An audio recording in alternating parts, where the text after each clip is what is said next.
Hi guys, James at Rampant Lion Reviews again for you today with another beer review. For this one we are going to head over to Estonia once again, and it's my first Estonian review for you in quite some time actually. So we're going to go to A Le Coq Brewery, who are from the southeast of the country, the city of Tartu, and have a taste of their double Bock beer. Now I've heard this one isn't a double Bock or a doppelbock in the kind of conventional sense, it's more like a kind of golden strong ale. So it should be a really interesting one for us to review anyway. And I also have to dedicate this review to my good friend Einar Carew, because it was Einar and his family that provided me with this beer, so a big thank you to the Carew family in Tallinn in Estonia. So anyway, as is usual with my beer reviews then, I'll take you through a brief history of the brewery. It will be about 3 or 4 minutes for this one. It's a bit longer because it's quite interesting, but if you do want to get straight to the tasting, just fast forward. The brewery website's in the video description for you below, along with a link to my other reviews that I've done from A Le Coq before, and I think I've got another 1 or 2 of these beers that I can review for you fairly soon. But anyway, as I told you, A Le Coq are one of the 2 main breweries in Estonia, and the other one is Saku, who are based up in Tallinn.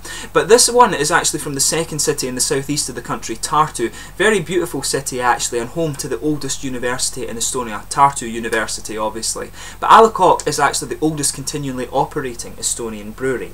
But the history of brewing in Tartu goes back to the year 1461, when the city became a centre of agriculture and trade routes. And at this point a lot of the breweries were situated near the houses of German tradesmen, but pretty much everything related to the beer in these towns was strictly regulated.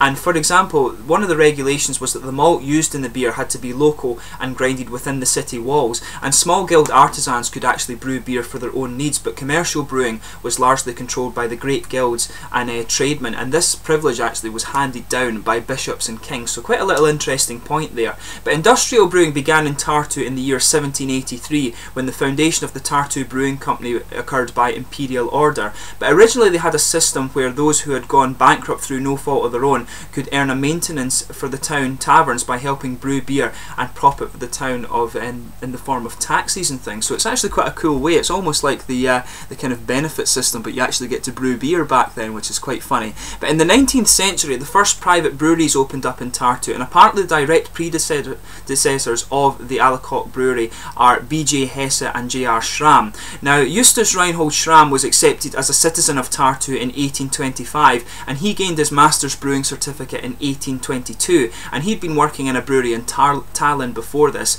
but this brewery actually belonged to his mother as well. So in 1832 he completed the building of his brewery in the Rutli Street and leased a former gunpowder cellar on the Tume Hill to store his beer, and this actually today is Pusiro Kehelder in Tartu, and this is the tallest pub in the world, so definitely worth going to visit if you do find yourself in Tartu. And it's a beautiful old brew pub. It's really quite cool to go and visit. But after his death in 1851, his son had the company until 1863, and the company also owned a department and grocery store in Tartu as well. But they started up the brewery with steam power in 1860, and they produced mead and vodka as well at the time.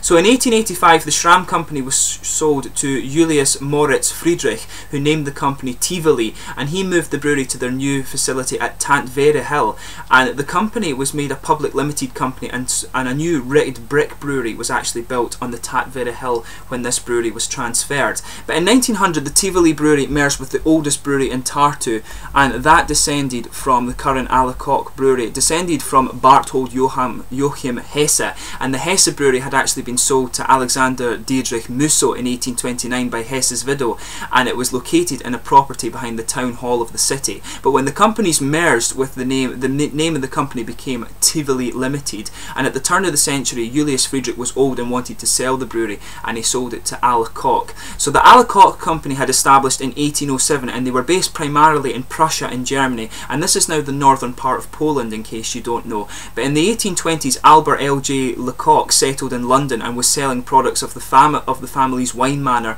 and he was also exporting imperial stouts to Russia. But due to their market interests in Russia, they were looking to move their production from London to St. Petersburg, and in 1912 they were actually granted the title by the Russian Imperial Court suppliers, and they actually eventually settled on buying the Tivoli brewery in Tartu. And a restriction on the sale of alcohol in the onset of World War I in 1914 actually halted the fast growth of the brewery. But in 1917 the brewery on Takvere Hill was actually pillaged by Russian anarchist soldiers, and then in 1918 the remaining equipment was stolen by German troops. Of course, if you know about the First World War, you'll know that Germany defeated Russia in the First World War, and it was actually quite a surprise result because Russia, of course, was a very established power, whereas Germany was quite new.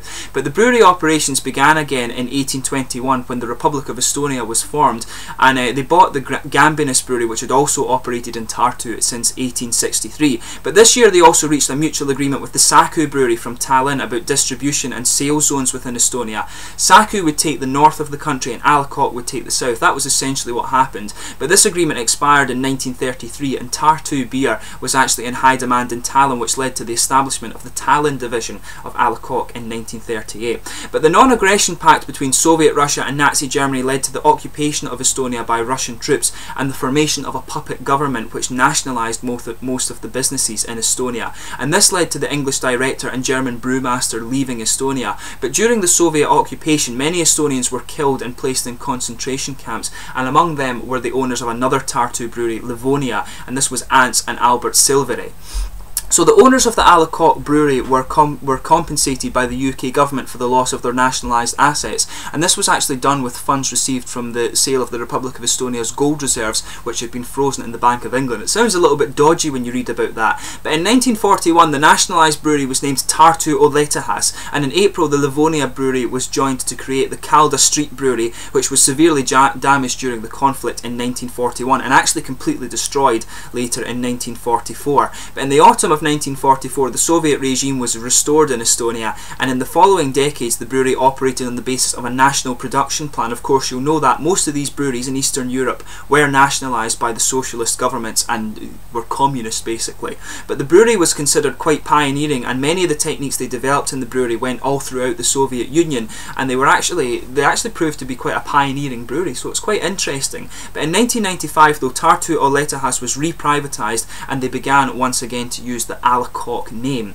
Now in the 2000s the brewery invested heavily in new equipment and they introduced several new products, and today they're actually the largest beverage producer in Estonia. They produce juice, bottled water and energy drinks and all of these things. But in 2007 A Le Coq celebrated their bicentennial or 200th birthday, and they introduced the A Le Coq Special, which I reviewed for you before. They introduced this beer to mark the occasion, and until this point they'd been known as the A Le Coq Tartu Brewery, but they now reclaimed the historic title of A Le Coq Limited for the business. And a book entitled Olelin Cap Tartu was also published to document the 200-year history of the A Le Coq Brewery. So that's your kind of slightly longer history of the A Le Coq Brewery. I always found it very interesting to talk about these countries because Estonia has such a turbulent history, not becoming a country until about 1921, and then, you know, all these occupations and things. If you go and see some of the historical things, like the Occupation Museum in Estonia is really, really interesting. So, and it's a very beautiful country and very interesting, so do go and visit it actually. You'll be surprised at what you'll find there. But to list the other beers you can get from A Le Coq, in the A Le Coq range they've got a chocolate porter, double bock, imperial ale, which is an English pale ale, Yulu porter, which is a Baltic porter, Pils, which is a Czech Pilsner, which is a German style Pils. They've got another porter as well, premium export, and special red, which is a Vienna lager. They've also got the Sarama Tume, which is a bock beer, and the Tulik, which is a pale lager. They also do the Viru beer, which is a lager which is exported only. You'll notice that by the kind of cool sort of column shaped bottle. They've got Tomu Heed and Kergetuma Ulu, which is another Vienna lager as well. So let's get on to the actual tasting of this beer then. That's a kind of longer history for this beer, but I always like doing that when I do an A Le Coq review. So let me just bring this one up for you. So this guy, as I told you, is a 7% bock beer, but I've heard it's actually more like a kind of English strong ale, so I'm not sure what to expect from this one. As you can see, it's quite nicely presented there. You can see the A Le Coq signature on the top of this one, and it's got, you can see the Estonian writing on the back. But one thing you'll be really surprised about if you go to Estonia is that the language is actually quite close to Finnish, if that makes sense. Apparently the Estonians and Finns understand about 30% of each other's language, and you would expect when you go to Estonia for them to be a bit more Russian, but their language is a lot more Nordic and Scandinavian, and I think culturally they do consider themselves to be more sort of Northern European than Eastern European, if that makes sense. But a very beautiful country anyway. But as you can see, the beer is nicely presented. You've got the ram's head on this one. I'm not sure if the ram, I can't remember if the ram is a symbol of Tartu and that's maybe why they use it, but it should be a nice beer anyway, and you can see the bottle cap too. But this guy is 7%, and it should be quite nice. There's a good bit of smoke coming out of that there as we open it up, but let's give this guy a try and see how we get on here. But as you can see, when it's called a double bock, it really doesn't look anything like what you would expect from for example from the German double bock beers. It's more like a kind of English strong ale. You can smell a good bit of the hoppy character coming off of this as you pour it out. But as you can see, it's poured a crystal clear kind of pale golden straw. If I put my fingers behind it, you can see that it's transparent. There's a finger of a kind of bumpy white head on top of that. There's a lot of carbonation sticking to the side of the glass, fairly big bubbles, but a lot of little ones going up towards the bottom of the head too. But it looks a very, very nice beer. So let's get stuck into this guy and see how we get on. So you can actually smell quite a bit of caramel malt in this one, but it smells a little bit corny as well. But you're also getting a good bit of kind of grassy hop character out of this too, which is quite interesting. But it's a kind of caramel biscuity, slightly grainy malt that's in this one, and it's a little bit bready with some kind of grains. It really isn't what you would expect from a double bock beer. You can smell a little bit of the alcohol warmth in this too. It does smell quite boozy, but you can really pick up a good bit of grassy hop and a little bit of citrus in there too. So really not what you would expect from a double bock beer. There's not much to actually say about the aroma for this one. It does really smell more like a kind of lager beer, if I'm honest with you. But let's give it a taste and see how we get on. So this is the double bock beer from the A Le Coq Brewery in Tartu in Estonia, Slanje, or Tervisex as they would say in Estonia.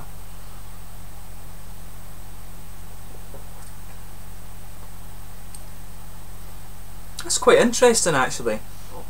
It is kind of just like a strong lager really.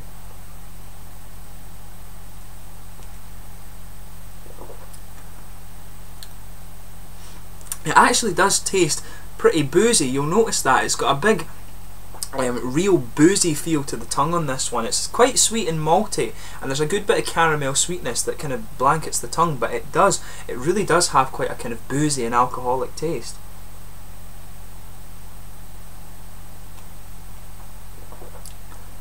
Yeah, you've got a really light bready presence in it. That just blankets the middle of the palate there, just goes right over it.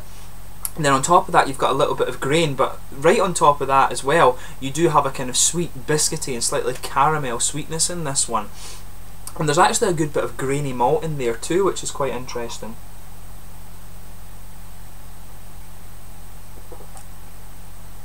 Yeah, it's just a big boozy malty beer actually. Around the edges of the palate, you're getting quite a kind of grassy, quite a dry, grassy and slightly citrusy hop in there. Never tasted a beer quite like this, to be honest. It almost is just like a strong lager, so I really don't know why they've called it a double bock. If you go and read about it on the website, it does say that this has been engineered to suit Estonian taste. So I'm not sure if this is what they would expect from a double bock, but over there you do get the likes of Ayinger and Paulaner, the Salvatore and things. So I'm not sure why they would say this is a double bock when they have these other beers there.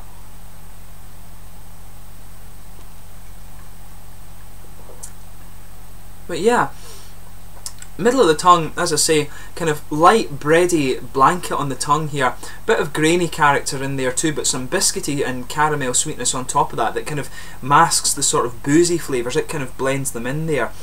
Now around the edge of the tongue you're really getting quite a dry, grassy hop character and slightly citrusy too, so it's quite it's really interesting. It's not a doppelbock in the conventional sense at all. In terms of the mouthfeel of this one, it's quite light bodied, but it's got a moderate carbonation. The carbonation is quite prominent, and that helps bring out some of the boozy flavours and also some of the cereal as well. But it's got a nice kind of big, quite malty sweetness to it, but again, there is a good bit of dry hoppy character around the edge of the tongue. It's a very interesting beer, and really not what you would expect at all.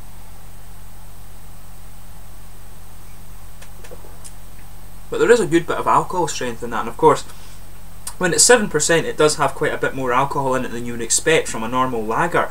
So overall what I would say about this beer it really is not what you'd expect from a Doppelbock, and you can tell that just by looking at it. So it's a very unusual beer. So I would say give it a try and see what you think. If you're expecting a German Doppelbock, then you'll be disappointed by it. The beer really is more like a kind of strong ale, or probably more like a strong lager, to be honest. It's quite a boozy and sweet caramel malty beer. It could perhaps say it's an English strong ale rather than a Doppelbock beer. So if you like the English strong ales, then maybe this guy is worth having a go of. But yeah, it's been fairly interesting. I always enjoy reviewing Estonian beers because they've got a very interesting history behind them. But anyway, please let me know in the comments section below if you do happen to have tried this beer before. I always like reading your comments. And Estonians, please suggest some of the craft breweries for me to look at. I know you can get Pohjola and things like that, but please do suggest some other ones for me to look at too. And in the meantime, please like, subscribe, share, all the usual YouTube stuff. I hope you've enjoyed this beer review,